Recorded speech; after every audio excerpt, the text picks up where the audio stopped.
Ndabaramukije abandi ndabahaye mwiriwe bivanye n'aho muherereye. Ni iteka n'umunezero ntangere byo gusubira kubana namwe mwe banywanyi mukurikira imboneshakure yacu ari nayo yanyu Shiramatsiko TV. Ni imboneshakure imwe rudende dushikiriza inkuru n'ibiganiro utaronka ahandi. Hari amakuru adushikiye ateye ubwoba arebana n'ibiriko birabera mu butungane bw'igihugu c'u Burundi, naho Evariste Ndayishimiye avuga ko ikibazo c'ubutungane agiye kugifata mu minwe, ariko bikaboneka ko ibyo ariko aravuga ntaho bihuriye n'ibyo akora, kuko no mu mwaka wa 2021 naho yavuze ko ikibazo c'ubutungane agiye kugifata mu minwe, ariko n'ubundi ubu amabi akorerwa mu butungane ngaha mu gihugu c'u Burundi yabandanije kuba menshi, naho yavuze ko ubutungane agiye kubufata mu minwe, ariko abanyagihugu bakavuga ko naho n'ubu avuze ko ikibazo c'ubutungane agiye kugifata mu minwe ataho co bizogera bimara, kuko bigaragara ko ibyo aba ariko aravuga ari uguhimiriza abanyagihugu ata kintu na kimwe ahindura mu biba biriko birakorerwa mu butungane, ndetse n'andi mabi menshi atandukanye aba ariko arakorwa ngaha mu gihugu c'u Burundi. Umuntu aravye akarenganyo kari mu rwego rw'ubutungane, abantu bapfungiwe ubusa uko bangana, abanyororo bahejeje ibihano ariko bakaguma bapfunzwe, ibyo bikaguma gutyo, naho Mushikiranganji Domine Banyankimbona aba yabimenye, umuntu asigaye yibaza ico uwo Mushikiranganji abereyeho. Ubuho Perezida Ndayishimiye yavuze ko wenyine agiye kwimanukira mu makomine yose y'igihugu kugira imanza zaciwe zishirwe mu ngiro. Domine Banyankimbona azoca amuherekeza muri izo ngendo. Birababaje kubona ibi biriko biraba mu butungane ngaha mu gihugu c'u Burundi. Hari inkuru iteye ubwoba y'umwicanyi yapfunzwe, ariko ubu akaba yararekuwe, akaba ariko yidegembya, kandi yaragiye akora amabi atandukanye ngaha mu gihugu c'u Burundi, ariko ubutungane bw'u Burundi bukaba bwaramurekuye, akaba ariko yidegembya mu gihe yagirizwa amabi atagira izina yakoreye indiri z'abarundi. Nibyo tugira ngo tubashikirize muri ano makuru, bipfuza kuzaja bo mu mbere bashikirwa n'inkuru n'ibiganiro ducisha kuri mboneshakure imwe rudende dushikiriza inkuru n'ibiganiro utaronka ahandi. Wewe usabwa nta kindi byonda kuri sabone kugira ngo ko dushizeho amakuru n'ibiganiro bene nk'ibi ujye uba wa mbere mu gushikirwa nabyo. Umwicanyi Gerard Ndayisenga yoba yararekuwe atanaburanye.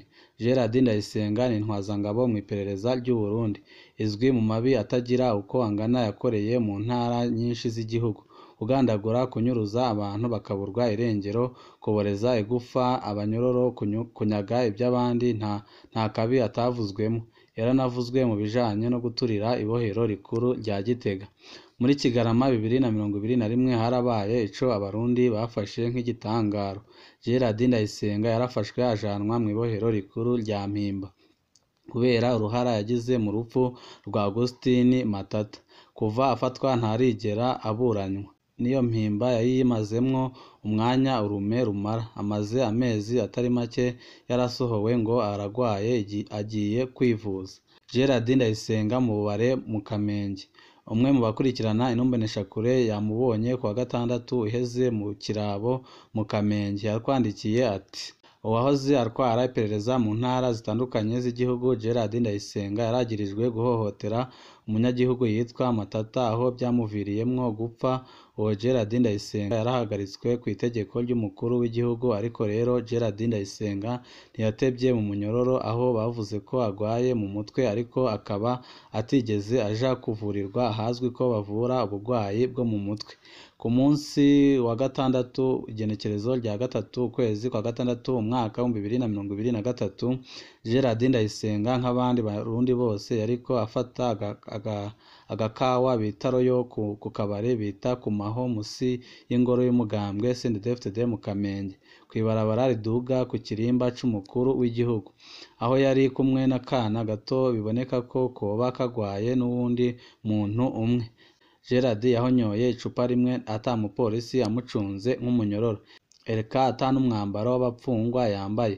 Yari yambaye impuzu za siporo bita training zirabura zirimwo ibara ritukura, inkofero y'ubururu n'isandari.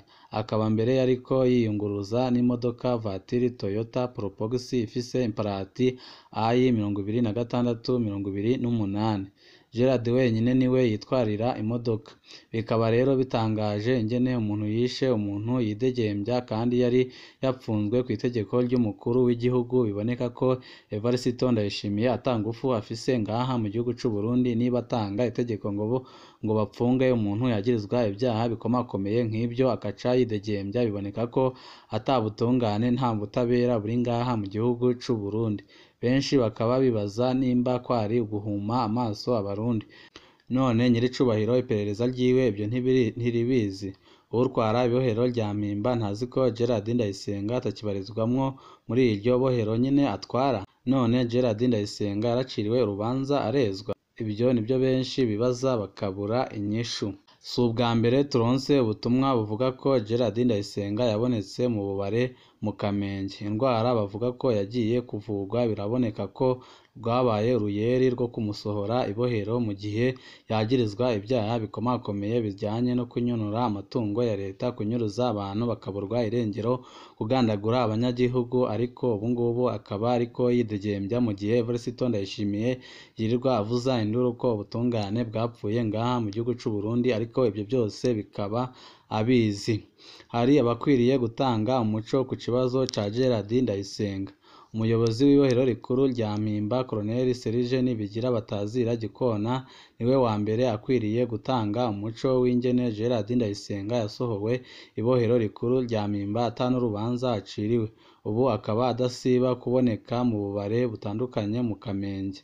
Uwa kabiri yatanga umuco ni umukuru w'iperereza mu gihugu hagati Colonel Domine Niyonkuru, kuko ariwe agaba Gerard Ndayisenga mu iperereza akanatsinda akaba akurikirana ibibera mu gihugu hagati.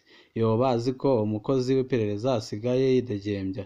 Yoba yarabimenyesheje umukuru w'igihugu ku buryo Evariste Ndayishimiye nawe yaba azi ko we yari yatanze itegeko ko apfungwa kubera ibyaha by'agahomeраmunwa ariko aragirizwa yakoreye abarundi? Ubu ariko aridegembya, ariko akaba yirirwa avuga ko ubutungane bwapfuye ngaha mu gihugu c'u Burundi, mu gihe biboneka ko abica ubutungane ari indongozi zikuru mu gihugu c'u Burundi.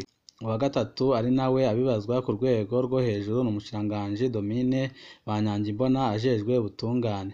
Amategeko agenga abanyororo yoba ari amwe ku banyororo bose, canke hariho intagorwa ko no mu gupfunga zigumana ububasha budasanzwe?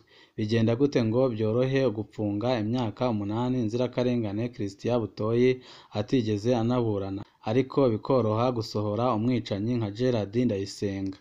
Perezida Ndayishimiye yaraye atwemereye kuja kwikorera ku madosiye yananiranye mu butungane, niyo ya Gerard Ndayisenga arayishira muzo azokurikirana, kuko Gerard Ndayisenga yarakoreye abarundi batari bake amabi akomeye cane. Murazi ko yagiye azezwa urwego rujanye n'iperereza mu ntara zitandukanye ngaha mu gihugu c'u Burundi, kandi aho yaragiye akorera hose yaragiye akora amabi menshi cane atandukanye. Ariyo mpamvu abarundi batari bake basaba ko Gerard agomba kubazwa ibyaha by'agahomeраmunwa yakoreye abarundi. Mu gihe ataba abibajijwe bizaba bigaragara ko mu gihugu atabutungane burimo, kandi ko General Evariste Ndayishimiye naho yirirwa avuga ko ubutungane bwapfuye bupfa abifitsemwo uruhara rukomeye, kuko ibi byose biraba kandi bikaba areba ntagire ico akora. Birababaje kubona umukuru w'igihugu Evariste Ndayishimiye atanga itegeko ngo bapfunge umuntu nk'uyu wakoze ibyaha by'agahomeраmunwa, ariko bikarangira bamwe bajejwe amabohero bamurekuye akaba ariko aridegembya, kandi bikaba General Evariste Ndayishimiye acirongoye igihugu c'u Burundi. Ariyo mpamvu abanyagihugu babona ko Evariste Ndayishimiye gutwara igihugu byamunaniye, yagakwiye gutanga imihoho. Uyu mushikiranganji amaze iki by'ukuri? Mu bihugu byinshi bya Afurika hari inkuru bakunda gutera habaye umukuru w'igihugu mushasha, umwe mu biwe aramwegera amwisabira akazi yabona ko koca kamutungisha. Nyiricubahiro mukuru w'igihugu, ndagusabye uzogire umushikiranganji w'igitoro, kandi atagitoro dufise. None ko wagenye umushikiranganji w'ubutungane, mu ncamake wa muntu yobona ko nimba hagenwa umushikiranganji w'ubutungane kandi atabutungane buriho, n'umushikiranganji wo gucukura igitoro ntaco babuza ko bamushirako. umuntu arabye akarenganyo kari mu rwego rw'ubutungane, abantu bapfungiwe ubusa uko bangana, abanyororo bahejeje ibiharuro ariko bakaguma bafunzwe, ibyo bikaguma gutyo naho umushikiranganji Domine Banyankimbona aba yabimenye, umuntu asigaye yibaza ico uwo mushikiranganji abereyeho. Ubuho na Perezida Ndayishimiye yavuze ko wenyine agiye kwimanukira mu makomine yose y'igihugu kugira imanza zaciwe zishirwe mu ngiro, none Domine azoca amuherekeza muri izo ngendo.